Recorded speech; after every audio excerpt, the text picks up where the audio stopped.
to another edition of News in Depth. I am Ramesh Jairam. Good evening. Now for the news in detail. Local law enforcement officers are probing the execution-style killing of a Surinamese national. 4 men were arrested in Suriname. The cause of death for the Surinamese man was given as shock and hemorrhage by a gunshot wound to his head and laceration of the brain. This result was given by an autopsy report that was conducted by government pathologist Dr. Bridgmohan on Wednesday at Skeldon Hospital, Mercury. The body was identified as Nitinder Umrah Singh by an uncle who flew in from Suriname.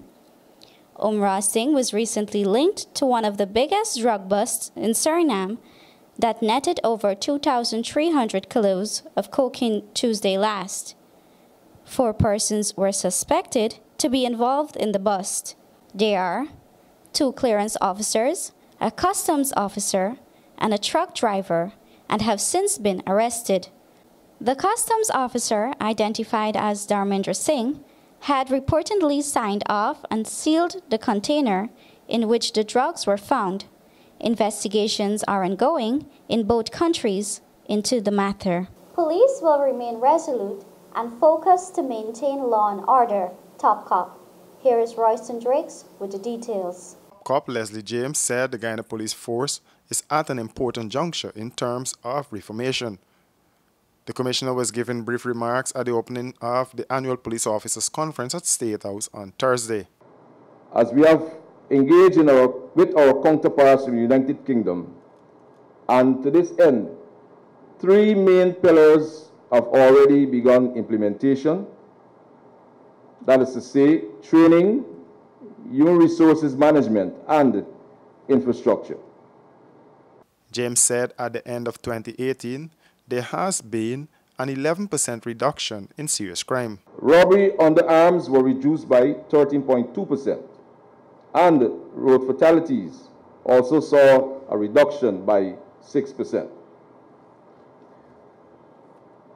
I must say that we will remain resolute and focused in our ideals as our mandate is very clear. Public security will be maintained. The Guyana Police Force has never and can or could never be bereft of ideas. However, it is through the application and our execution of our strategies to suppress crime and violence and to enhance systems to maintain law and order throughout the state of Guyana, which is foremost important. The commissioner said members of the Guyana Police Force benefited from training internationally and locally over the past year. The top cop said that the social crime prevention program was also maintained and several community projects were completed. In addition, officers were tasked with developing green and open spaces for the development of our youths. More news on the other side of the break. Hey, looky there. Let me go techie boots. Boots? No, man, I ain't gonna get locked up teeth in them big stinky 30-second boots. Plus, it can be more cheaper online. And don't got my favorite color, pink. Let me go on. Online shopping. Cheaper, faster, better. Passback.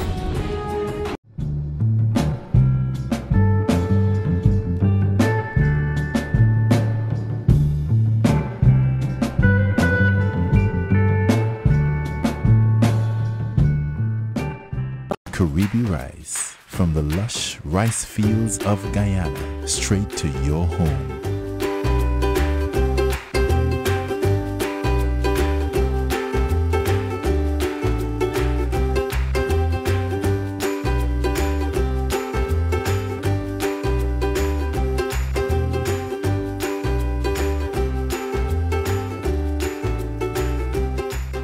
Caribbean rice, our people, our rice.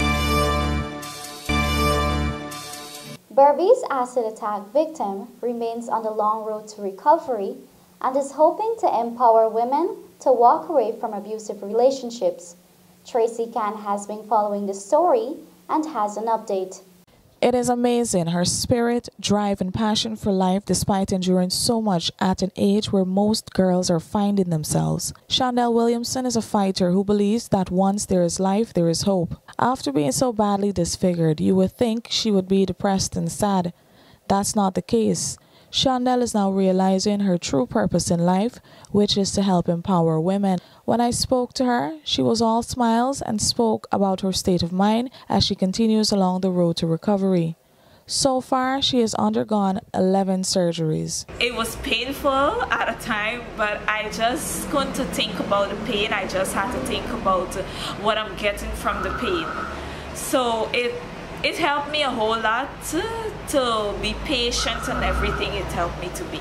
With the eyesight, right now I can notice if the light is on, the light is off. I can notice colors and those stuff. Never mind that it closed down. That is something that I told the doctor, and he said that's really exciting, that I'm still figuring out color. Never mind the eye closed down. This is who I am. I can't be ashamed of me. This is me. She is more at ease now since her children are reacting positively to her. Right after the incident, they were afraid of her. It was something she took the hardest. Her eldest son, who is 7, was mostly affected by her tragedy. They fight to sleep with me, so now I'm sleeping with both of them in my bed. Well, that's like the first night when this, I normally sleep with the big one, but the first night the small one sleep with me. I had to turn away from him because he gave me one kick in my nose. I had to get him out of feel my nose is still on. Her boys have become extremely protective of her, and her eldest son feels that he needs to protect her from the world, which can be cruel and judgmental. Like, you know, he's ashamed of people seeing me how I am. He said that how people gonna, I said I'm coming at your school. He said, no, them trying to laugh at me. So I said, so if they laugh at me, what you gonna say? He didn't say nothing. But the small one, I asked him, I say, I'm taking you to school. He said, yes. Months after Shondell ended her 10-year-long abusive relationship, 34-year-old Alfred Dijon disguised himself in women's clothing and doused her with the substance while screaming, "If I can't have you, no one will." He then escaped in a waiting car in her hometown of New Amsterdam. Shondell's entire face is completely disfigured. Corrosive acid burnt away her nose, eyes, and upper body. Non-governmental organization Saving Hands Emergency Aid, SHE, has been able to secure treatment services for her at a top U.S. hospital where she continues to receive it from some of the best doctors in the field. SHE is funded by donations from the public on a case-by-case basis. Therefore, they need your help.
A man's beer. And finally, on tonight's news, the humanitarian mission in Port Morant is working to empower Barbicians through skills training. Here is more in this report. The Humanitarian Mission Guyana is working around the clock to enhance and empower the lives of Barbicians. The organization's aim is to break the cycle of poverty through education and skills training. Shafiza Nandalal, who is one of the trainers, said the organization has given her the opportunity to make a difference in a more meaningful way. Further, she noted that the organization started by giving handouts to families in need, but realized it was important to empower them, which would enable them to sustain themselves. We believe that by giving them the program free, some of them might not appreciate it, so we are fixing just a little cost so that we can help in the maintenance of the building and at least paying the teachers that are volunteering a little stipend. So it's not to make a profit. It's for sustainability of the organization and at the same time empowering individuals. Zamin Ali, president of the Humanitarian Mission and a trainer, related to this newscast that they are working to create a level of entrepreneurship for the students. Our mission and objectives is that of any other NGO organization, but we take a different platform. We take a platform to empower our youths through education. Right. And that we believe that if we can offer them a skill, because we know skill is wealth, and we also know with the emerging oil and gas sector in our country, if we can start to prep their minds in some of the skill set that is needed in these industries, now they can start from here. When students are finished training, the organization will provide them with a grant to venture into their own business.